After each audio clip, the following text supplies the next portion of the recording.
I'm Natasha, and I'm Red.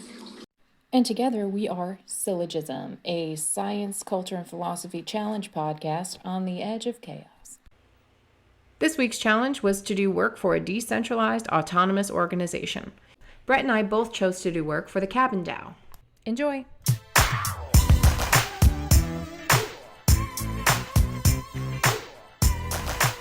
I'm double fisting. Ew, that's disgusting. Cheers.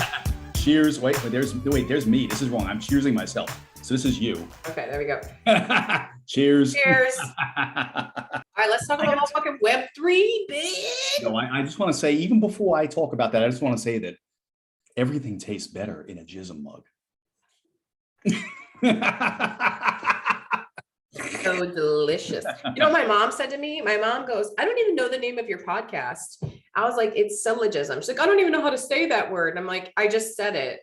And she's like, it sounds like jism. And I'm like, yes.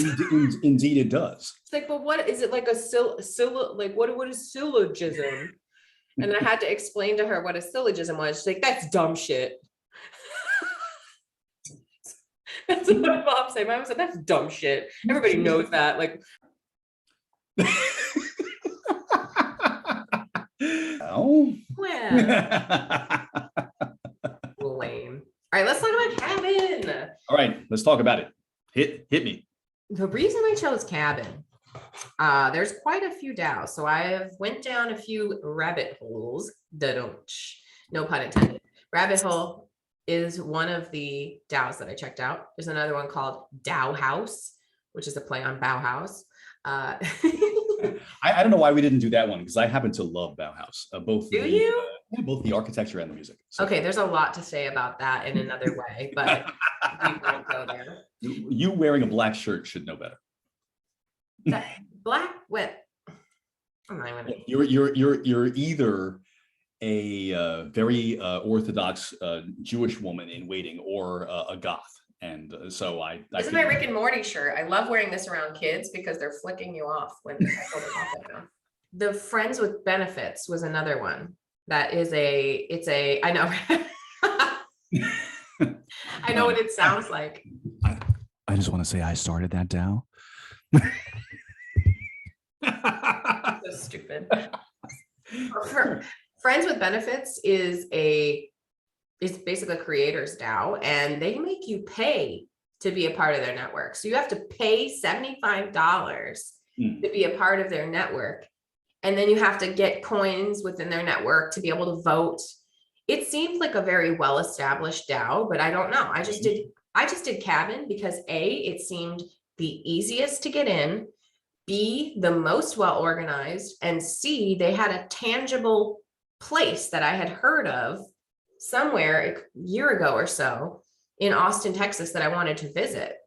So that was, I was like, I'm doing this.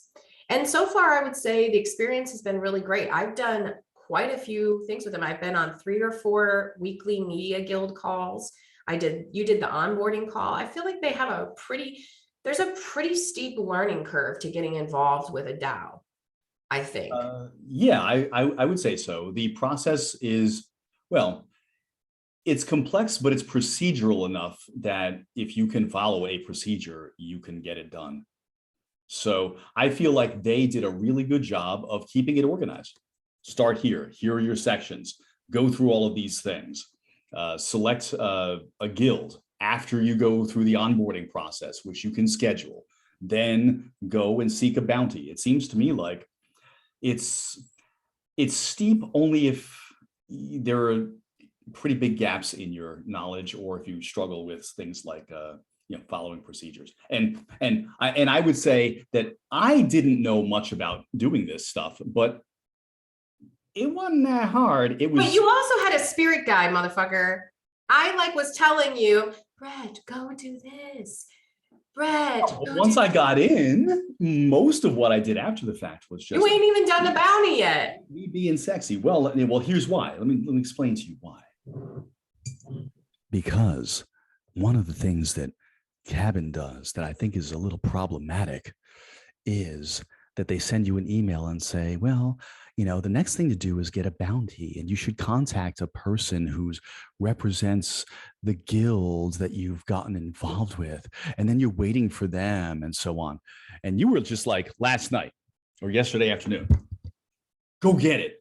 Like, okay, I could do that because I was over there. I was in Clarity, and I'm like, okay, well, let me look at all the open things. What's something that I could do, because I don't really have programming experience. I also didn't want to do something that overlaps with what you do, like with show notes and things like that. I figured it ought to be something different. So they're looking for a procedure for converting your different kinds of coin, it's basically Ethereum is the base, and then it converts into Cabin. So that's something that I can do because I've already done it, and it's relatively simple. Add an extension, follow this process, check with your tax attorney to make sure that you're not doing something bizarre. And then there's probably going to be different interfaces for different web browsers. I used Firefox. We should probably explain this a little bit more thoroughly. So the way that Cabin is set up, they have you come in and do an onboarding call. And then once you do the onboarding call, within that, they explain to you what kind of activities you can do within Cabin.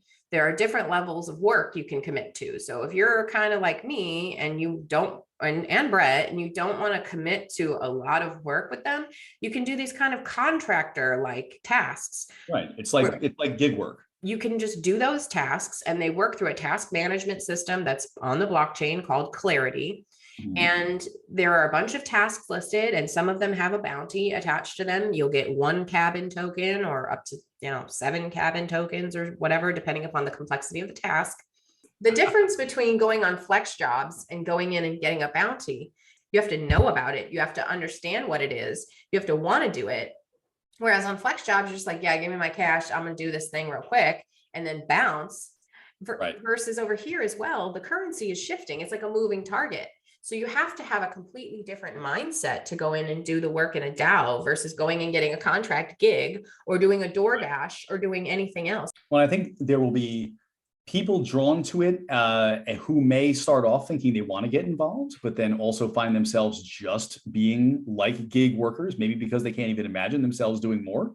But in this way, you're not just doing work for yourself to make a couple of coins. You're doing work for something that's going to go on and on and on in perpetuity. So, and you can be invested in that perpetuity, which is completely different from a gig job. You do the thing and you're done. It no longer means anything to you. It probably didn't mean anything to you in the first place. You just wanted to make your car payment. That's the premise. The ideology is why I think this could work. Is the idea of blockchain itself, I'm seeing manifest in reality through places like Cabin. You can, if you don't understand what blockchain is, it's easy to see it physically and tangibly being created by places like Cabin. They literally go build a block, let's say a cabin, that really can't be deconstructed. It really can't be torn down very easily. It takes a lot of work for that to happen. And then we can build upon that chain. It's almost immutable. They say blockchain is immutable. It's not entirely immutable. It's almost immutable, building something tangible and then building the next building. And so I think it's a beautiful allegory for blockchain itself. And then there's the other level of work, which is a little bit more committed, where you receive an actual salary from them, I believe. Every 2 weeks, they pay out a salary. And I bet people are going to wonder, well, where does the money come from? They have investors, and they also own a piece of property. So they own a pretty substantial piece of property in Austin, Texas, that is an investment or an asset for them. So this is the part of Cabin DAO that I thought was really interesting, because I haven't heard of any other decentralized autonomous Web3 organizations owning physical assets, which we all know at this point seems like a good idea. At some point, the ability to translate any of this stuff into something physical is really what's going to keep it viable, because as long as it's just an idea, this can be evanescent. But have something physical, it has the staying power of the physicality you ordinarily have with just, for instance, real estate. Right. And so that really gave me a lot of belief in it, thinking, okay, they're tangibly tied to this world. even if loosely, it still feels like people have put their literal blood, sweat, and tears into this project, actually building structures on their property. So that made me feel like people are more invested in this particular DAO than some other kind of ephemeral, I don't know, DAO that is about diversity and inclusion. let's cast that net away for a little while. Fine. I did also look at, and I think they're not necessarily interrelated, but there's some kind of connection in part because of the podcast. They have that Campfire podcast that people ought to good podcast really get a good understanding of what's going on, because there's an introductory one that talks about just DAOs in general, and then there are interviews with a number of other DAO investors or just people involved generally, and there's one also called Cohere, where they're looking at having cohabitating living spaces all over the world, which sounds very similar to what Cabin is doing, in that you would have this space in Austin. But on my onboarding call specifically, there were people looking at getting a castle somewhere, in Europe. And I thought to myself, well, and I think I even commented this in the chat, that we were all going to wind up, partying in the Azores. So the fact that you can then have this physical space, watch it multiply, and then you can live or spend time in any one of these things and contribute in all kinds of ways, means you can tie it to all kinds of other aspects of your life. Not just the work, not just the abstraction of being a nomad, but also being able to find, like little homes. So if I wanted to, for instance, I would love at this point to be bi-coastal. Why couldn't I do that by saying, hey, I'm going to pick up and I'm going to be at a cabin over here?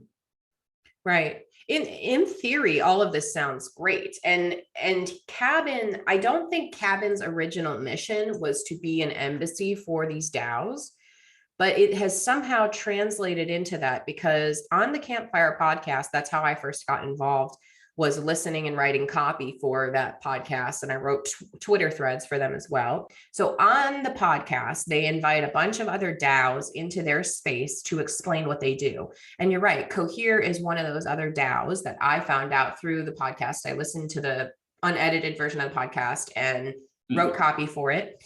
And that's how I heard about Cohere. Now, the one thing I will say about a lot of these other DAOs is that they feel even less well-formed than Cabin. Cabin seems a little chaotic to me, because the nature of Discord is just insane. Well, I don't enjoy Discord as a rule for the most part. Like, I only go there because I have to for some things, but I would never choose to go there or to establish anything there. I have no presence except for my participatory things, like in our book club group and in Theory Gang, and then now in this. I follow a couple of others, but for the most part, I don't like the structure. I find it tedious. It reminds me of a very, very bad. If you ever work in an engineering organization where you're doing file after file after file, it's really just folder, file reference, etc. And it feels too much like ordinary work. And so I don't like the interface at all. It's just like Slack, but for slackers. I feel like Discord is the fun version of Slack. This is also a barrier to entry for DAOs, because I don't know of a DAO that doesn't use Discord. And they use Discord for all their communications, all their organization. They're also using Clarity, which is, to me, a much more complicated and terrible UI interface for a task management system. I didn't love any of these, actually. None of the interfaces really grabbed me. It was like they took the most rudimentary and atrocious things that you would find in any standard organization, and just duplicated them inside a space that's supposed to feel different.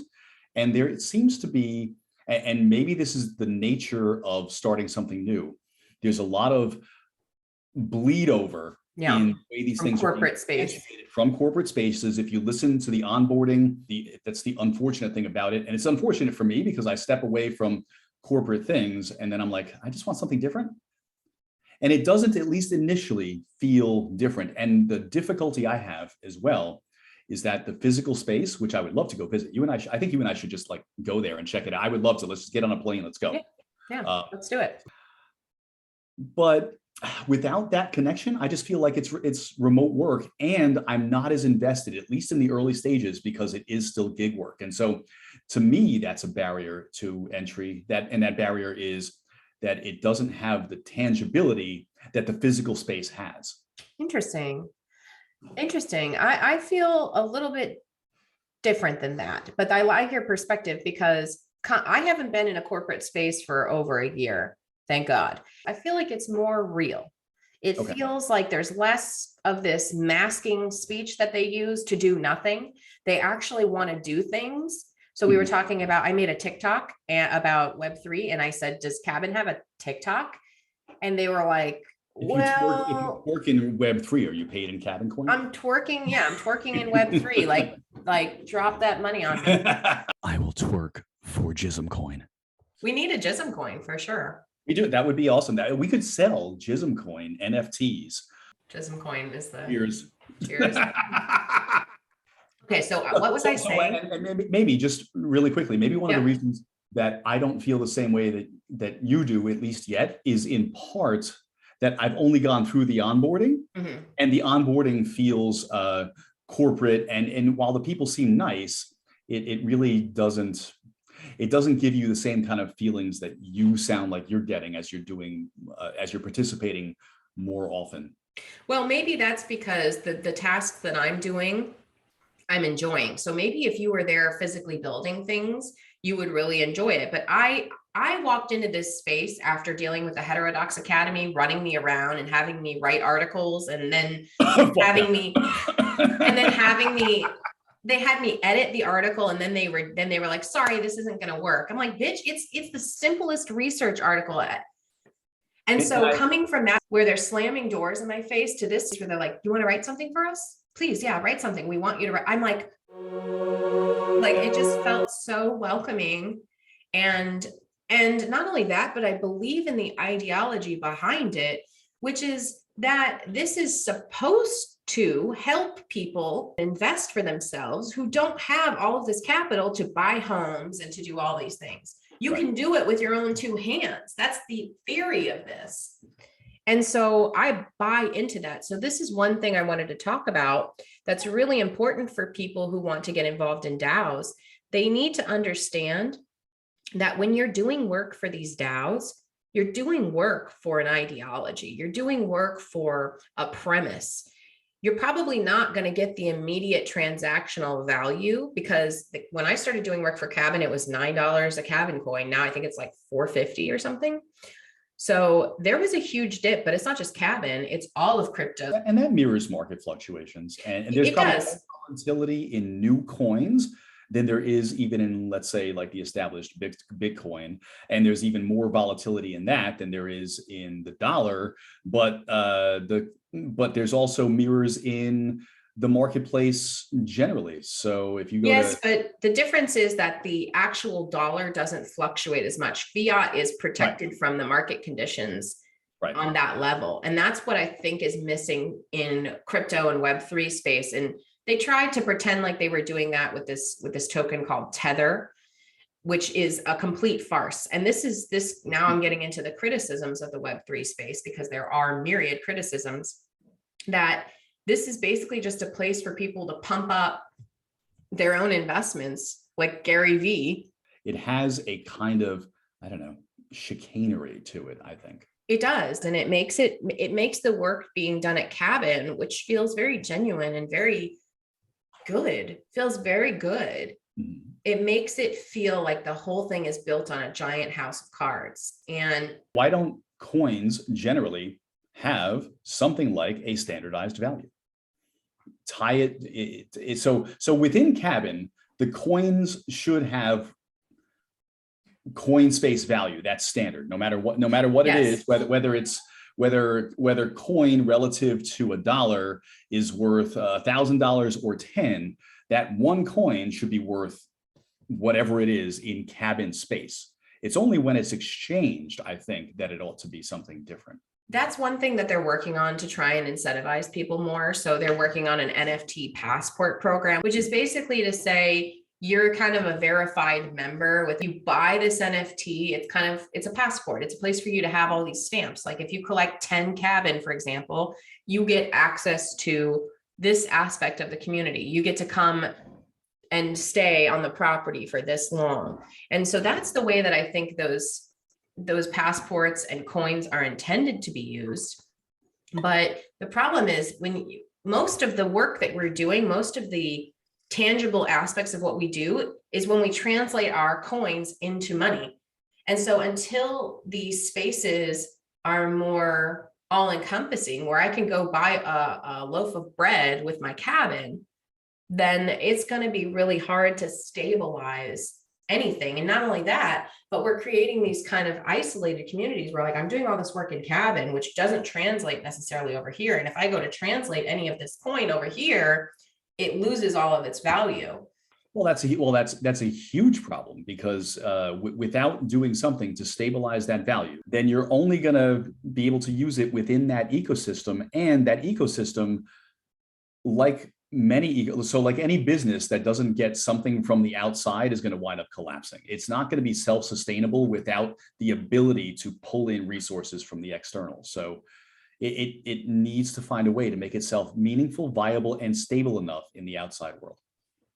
I think we're headed for another crash with DAOs, because we went through the ICO crash in 2017, 2016, where everybody was having a motherfucking ICO party. It was like, we're launching our ICO. And I remember going like, what the fuck for? What are you going to do with it? Where's your smart contracts, bitch? And even this feels like written on loose contracts. It doesn't feel, and that's good, because you don't want something to be super rigid inside when everything outside is like jello. But it's going to go through another iterative process. And I think the problem is people are looking for a place to hang their hat. Well, yeah. And I think it also kind of mirrors the idea of, well, it's decentralization and, and the kinds of people that it seems to attract are, well, something like nomadic. So the idea, so nomads don't necessarily need to hang their hat anywhere. They can hang their hat anywhere, and they're not necessarily dedicated to any one thing in particular. It's a weird combination of people, because there are these people who are kind of what I would call like hippies. They're kind of like neo hippies. Like you've seen Harold and Kumar, where the guy's like, what kind of hippie are you? What kind of hippie am I, man? I'm a business hippie. I understand the concept of supply and demand. Business hippie. Well, there's that. And then it really is, it is a high risk thing. And so it's going to attract certain kinds of people. You're not going to get, so when you're thinking about, or this will tether some ways to the idea of the kinds of DEI things that you might find. People who don't have a lot of resources and who need some kind of stability because their lives depend on it are not going to be able to take extraordinary risks. The coin valuation fluctuation is an extraordinarily high risk. And someone with a lot of resources can say, well, if I invest in this and if it fluctuates wildly for some time, or even if it loses, I might have ways to buffer myself against it, are not that concerned with it and can take the risk. No matter what, getting involved in something almost in an entrepreneurial kind of way, because a lot of this does a lot of the idea of the autonomy and the decentralization has to do with kind of emergent properties of businesses.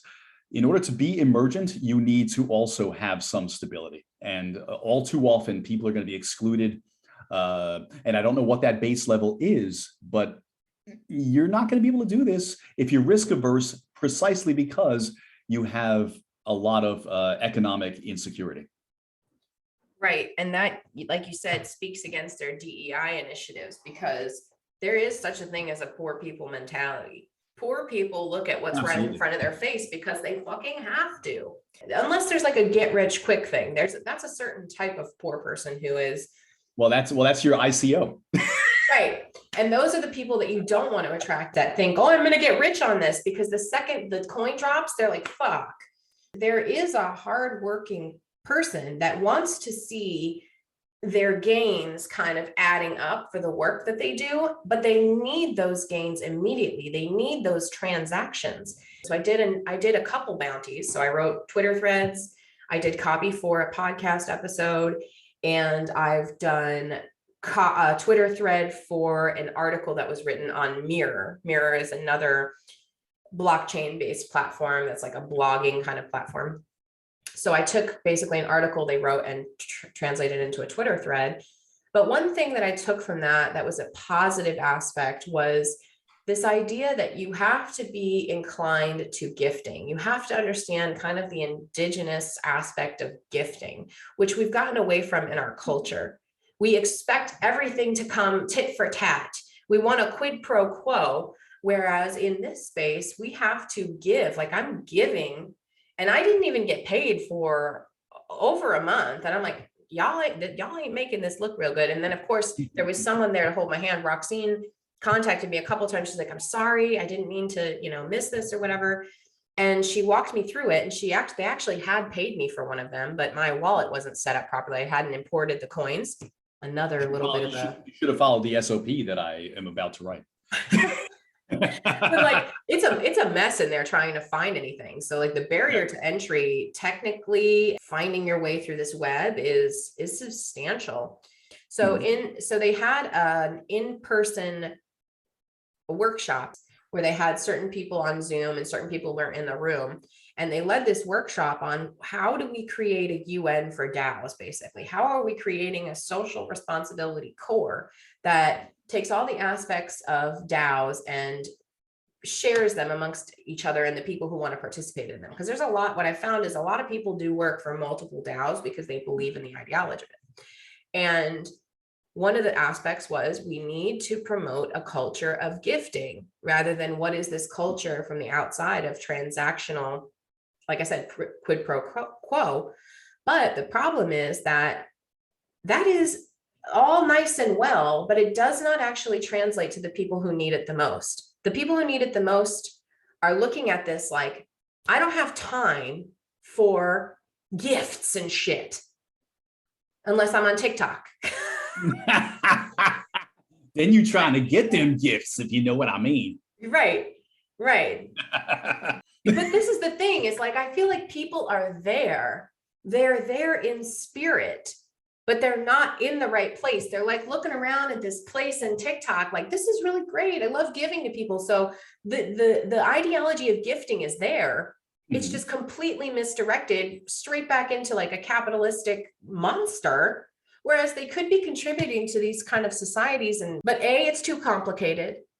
B, it's not fun necessarily. Like gifting on TikTok is fun, and they have gamified it, and they have turned it into like a lever pull on a casino machine. Whereas here I got to read fucking SOPs. I mean, but they're willing to dump tons of money into that and no time into this. So it just kind of boggles the mind a little bit. Well, and I wonder, and this goes back to something I was saying earlier. It's like there's so much being borrowed from the standard traditional corporate world that you kind of need that though in order to make it possible for people to navigate. So, and maybe an example of gifting in corporate space that I sometimes do is because I'm getting audited all the time, and so I'll have processes that are really, really tight, because a big thing is compliance. You don't want you don't want the federales or your customers looking at you and saying, that's not right, that's not validated properly, whatever. So I'll have people come in and say, hey, would it be okay if I borrow some of this so that we're sharing best practices? And I think that's kind of the idea. So what you can do is say, hey, I have this idea, let's disseminate it. Ultimately, though, that winds up being a way to make things, once again, homogenous. So my standard way of doing things that it has a kind of measure or a perception of being excellent makes its way through a whole bunch of other corporations doing business with us. And then it also then makes its way into systems that have nothing to do with us. And maybe DAOs are like that. So they're sharing best practices, but they're still also coming from the corporate world. I may have gone off way too tangential. No, I don't think so. I think you hit on something really important. I think there is a homogeneity that actually I was watching a really great video by this kind of crazy woman, Munecat, on YouTube. I'll link it, but okay. I liked her. She's kind of weird and kind of really negative, but she did it in a really cutesy way. So but why is she negative? That's curious. Not to say that there are no reasons, but I wonder what other people are picking up on. she talks about this false decentralization.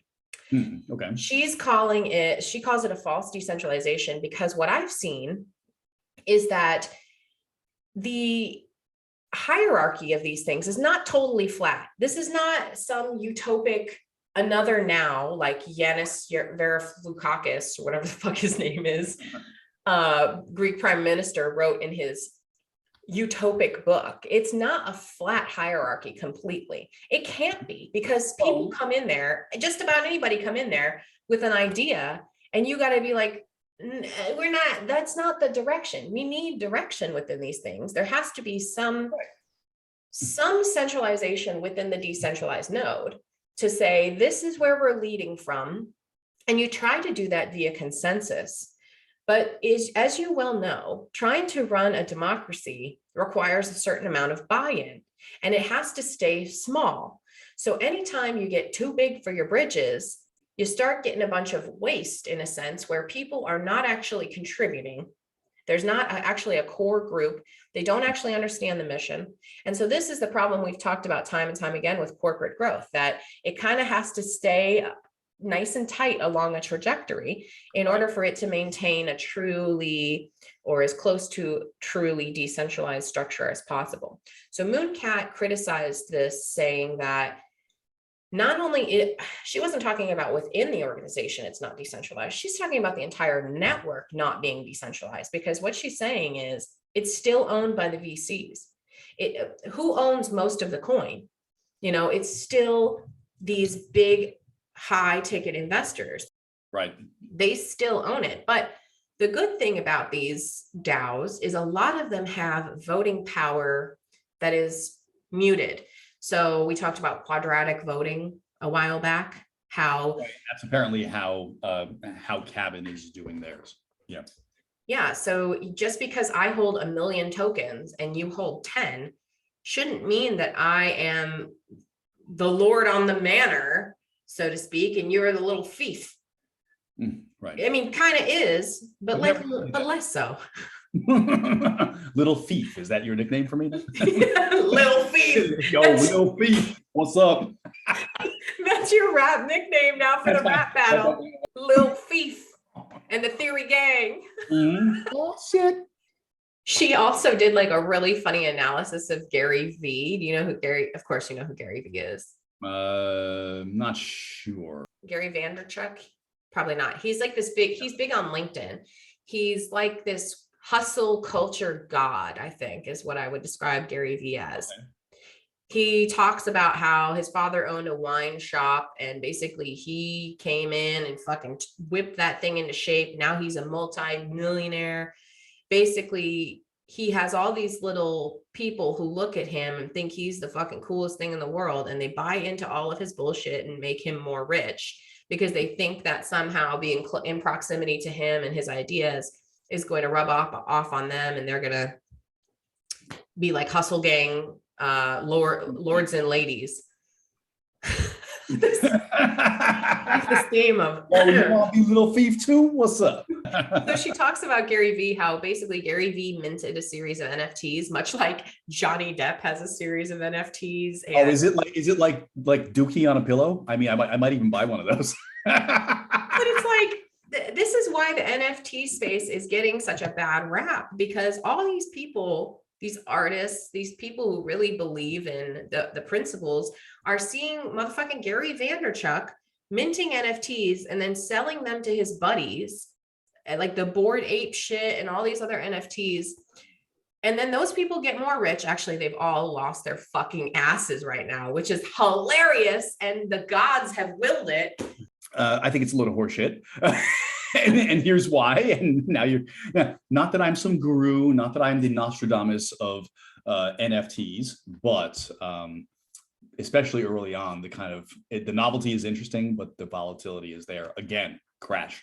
But the beauty of it is that it's about redistribution of wealth. And look at what's happening. We're literally redistributing wealth. But in the meantime, they paid money out to all these people like us who are doing work in the DAOs. So all that money is in these coins, and this is how they redistribute it. So they are losing their ass, yes, but it's not intentional.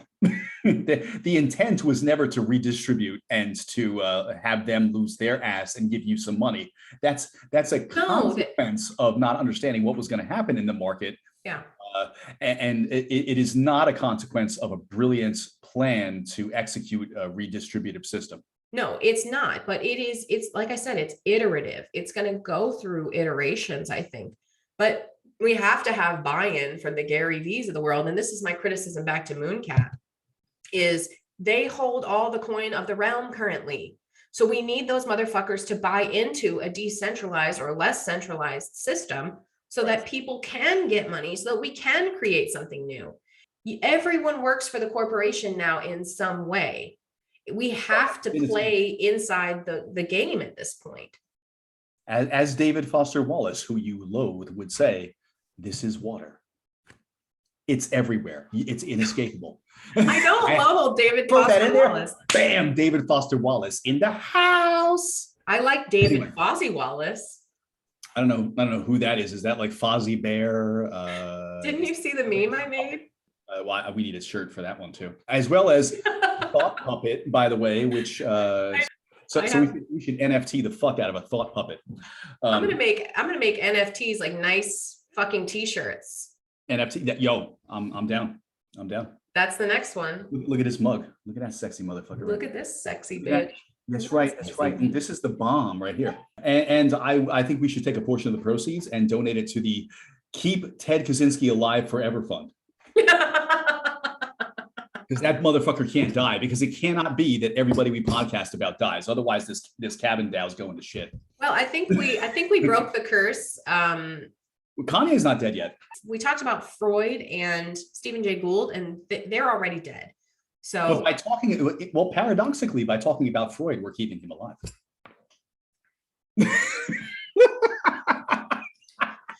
Yeah, my frigid vagina just shriveled up. I did want to say, maybe we should talk about imagining a way in which you do not need a venture capitalist to start something, where people collectivize what they already have, perhaps, and then bring something together to make it possible for an organization to begin.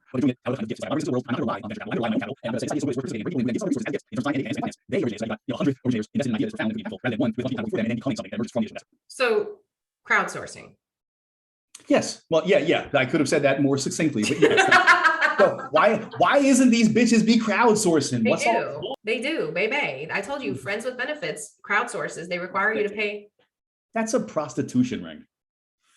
It's crowdsourcing. It's saying, if you want to join, motherfucker, it's literally just a rose by a different name.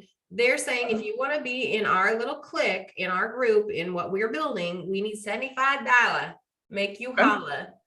Well then there you go. So therefore, there is a model for this that does not necessarily include the angel investor. Absolutely. Okay? I don't actually know cabins or origins of where their money comes from, but I'm going to guarantee it's some Silicon Valley. I think they're Silicon Valley. Well, it sounds founders. It sounds like they are. Can't be sure, but too many of the people speak that language in order for me to think that they are not. Yeah, they do have kind of a tiered level of workers, so to speak. I don't want to call it workers. It sounds bad. Of contributors. Yes, contributors. Euphemism for worker bitch. Worker. I gotta tell. What the fuck happened with your voice? Work bitch. You better work, bitch. You need to work, bitch. You better work, bitch. Contribute harder, you little bitch. So let's talk about, crowdsourcing, good, very good. Okay.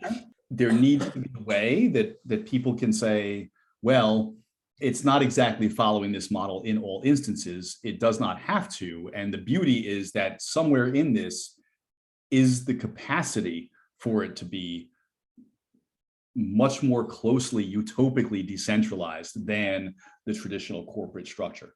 Certainly. And I think this, I don't know why I keep thinking about crystals when we're talking about this, but I think about like, X-ray crystallography, protein structures. But I think about when you're trying to construct the 3D structure of a protein, you have to form crystals around it to try and do this X-ray diffraction technique and yada, yada, yada. Basically, you make a lot of crystals and then you have to disintegrate them because not all of them crystallize properly. There's some missing aspects to it. It's not completely coated in the crystal structure. And so you crystallize and you fall apart, you crystallize and you fall apart until you get the right structure. And that's the way I think about what's happening in decentralized finance and decentralized organizations. We keep trying to crystallize the right structure. And I think it's going to get there. I have to have hope that we're going to find a new system of existing that makes better sense than the one we're in right now, because it's not working for most people right now. The one thing I really wanted to talk about was and it's going to lead into what you want to talk about, patience, Iago, but I stumbled into a decentralized science talk.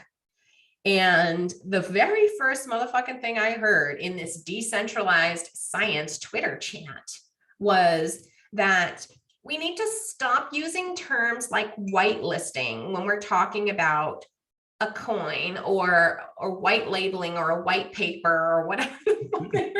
Are you fucking kidding me?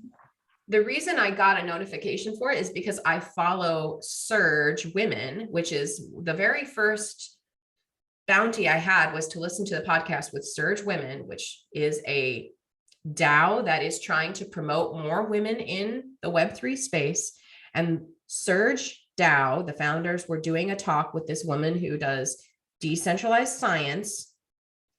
And it's more DEI than it is science. It's like how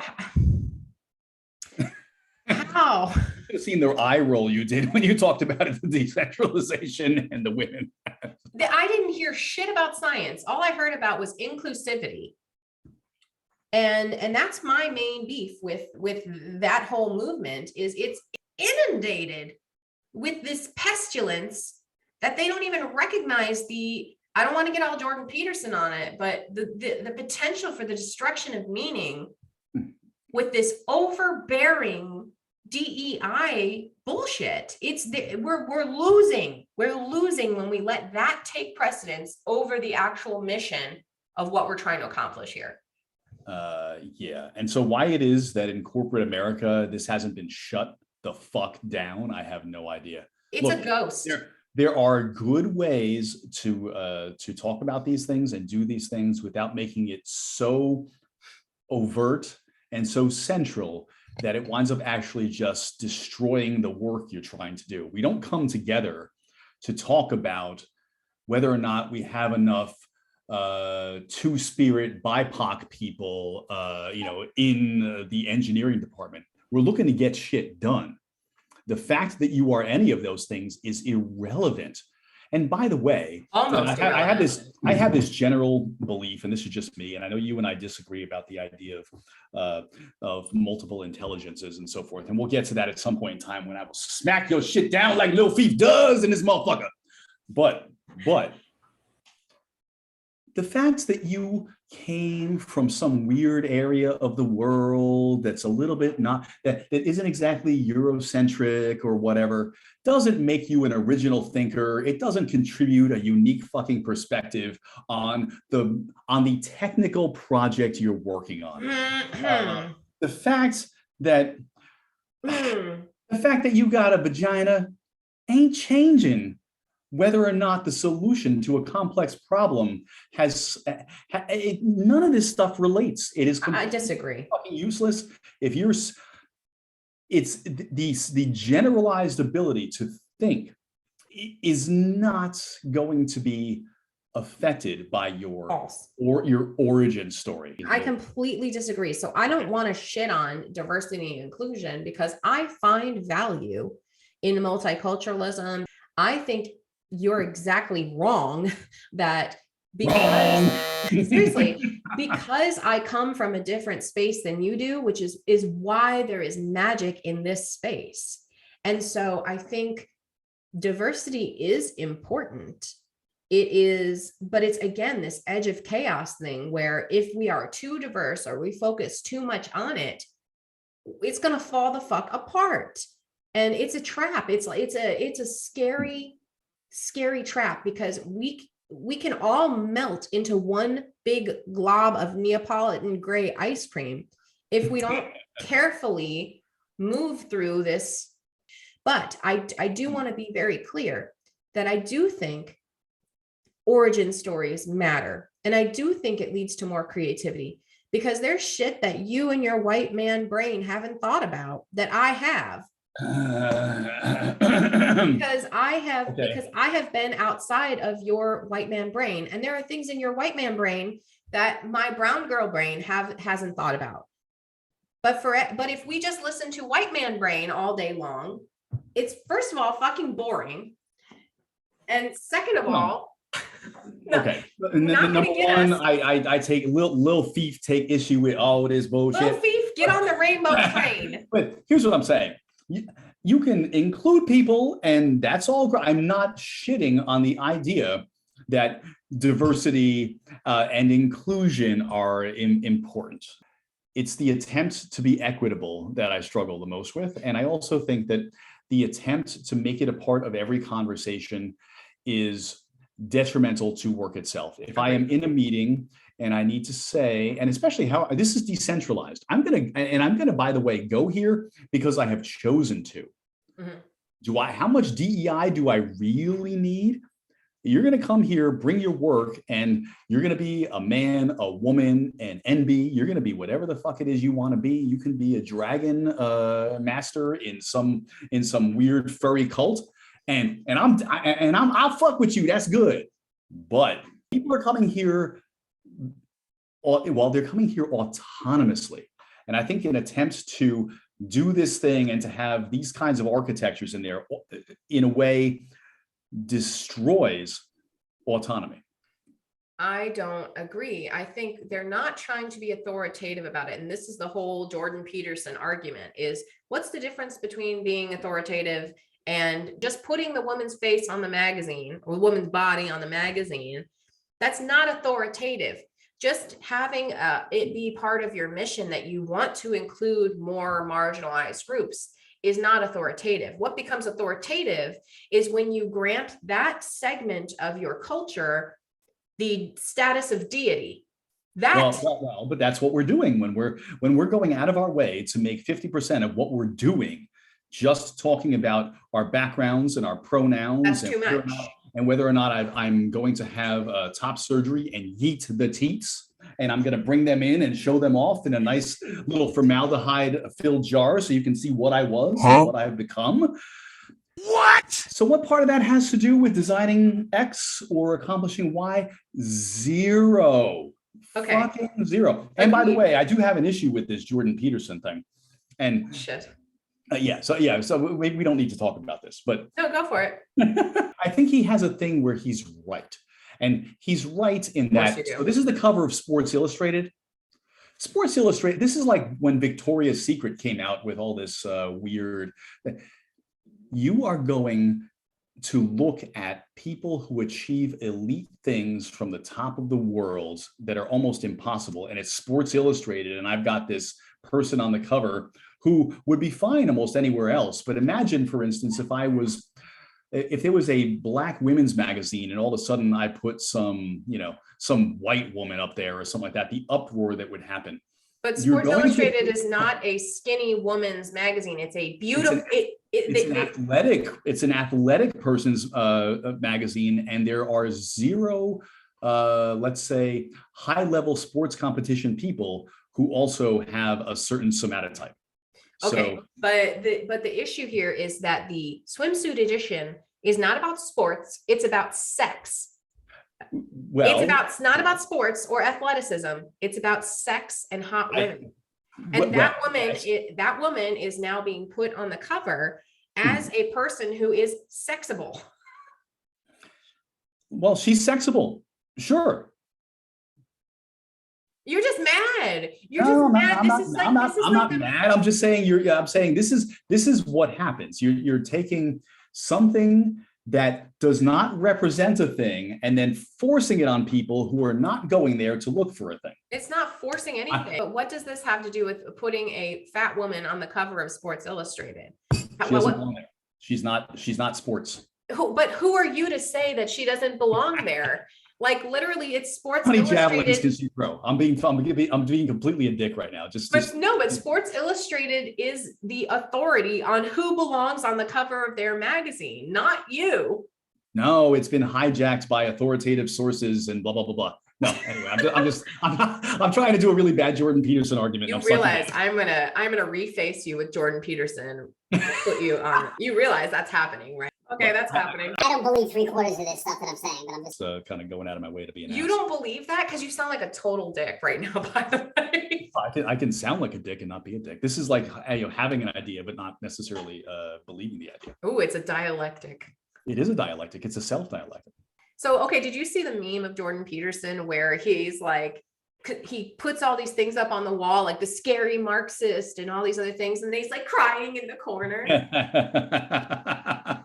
I feel like what you're saying is that Jordan Peterson is afraid of the boogie monster he keeps talking about. Well, he I think rightly early on in Bill C-16, which I think is a big part of what brought him to fame, brought up really bad ideas inside of legislation that were untenable and could potentially metastasize. He saw that in a way that almost no one else did, and he fought for it openly in a way that was important for everyone living in a free society. Compelled speech is the antithesis of freedom insofar as thinking freely is a foundation for living freely. However, now he sees the boogeyman everywhere. And so it's hiding behind the bush. Ass and titties. And he needs to see more of those. So, but a problem with pointing out something as insightful and prescient as that and taking up that mantle is that now you can see the analogs everywhere, and you have created your own demon, and that thing is just as powerful and maybe even more deleterious than the thing you were originally fighting against. Not the titty monster.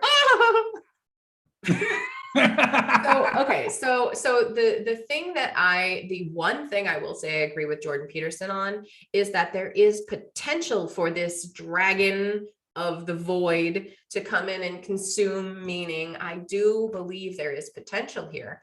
If we start allowing all things to be all things, if up is down, then we lose meaning of everything.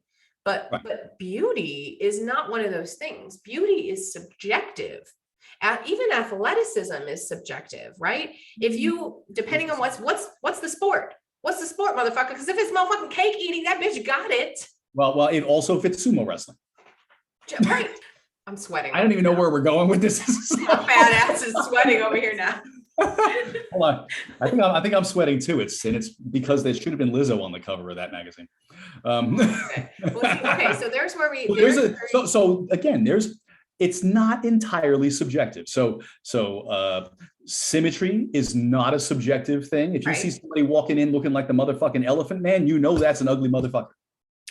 According to, if you see someone extraordinarily thin or my 600-pound life, no. So there's a range. And even with the Rubenesque woman that we were talking about last night, those women, there was a sense of proportionality that still retains the feminine. You get to a point where it obliterates it, and that's no longer attractive. So, that's always the case. There is subjective, but there's a range. Right. The fear here is. How did we get on this fucking shit? We're talking about diversity and inclusion. See, this is the problem. It's the dragon that comes in and consumes all meaning, and and we're no longer even talking about Web3. We're talking about diversity and inclusion. So let's reel it back to what is happening here. And the truth is that there is a formula for shit that works. if you want to make a certain type of cookie, a crispy cookie, you need your butter to be at a certain temperature, you need your brown sugar, you need this and that, and you need all these ingredients, objectively speaking, well measured. And so I think the formula for trying to create a new community is going to have to be measured as well. So we do need a certain input of diverse voices. And the problem is that the people who are entering this space are largely finance bro and tech bro. And without the extra ingredients, we're not going to get the cookie we want. But those people still want that cookie. So it's interesting that the originators have to pull something in that has nothing at all to do with their identity. They're just doing it because they care and are interested and are being. No, this has everything to do with their identity. It has everything to do with their identity, because where you come from, who you are as a person, E.O. Wilson would probably agree with this, is largely derived from your genetic instructions. But your environment and your surroundings are what adapt those things into your personal culture.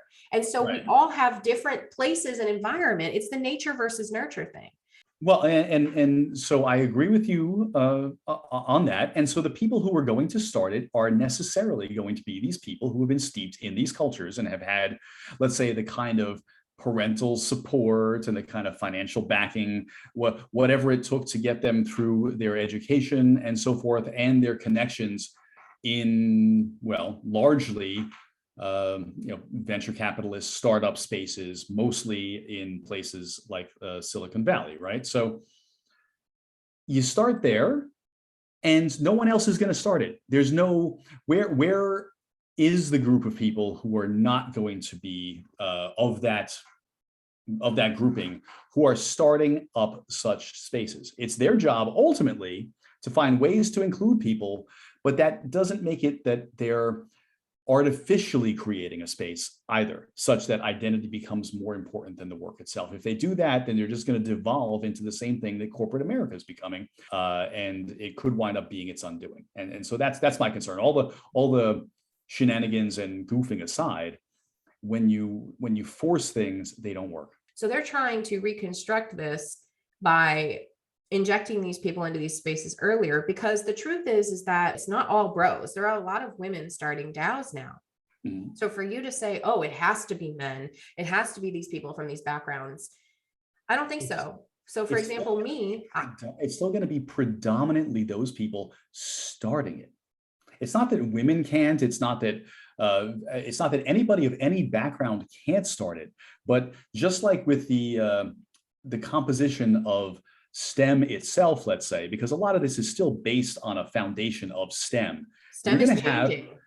It's changing, but the current composition is X. So I'm not saying this goes on indefinitely. No, it's not. It has an origination. No, it's not. It's starting with. There are more women biology majors than men by far.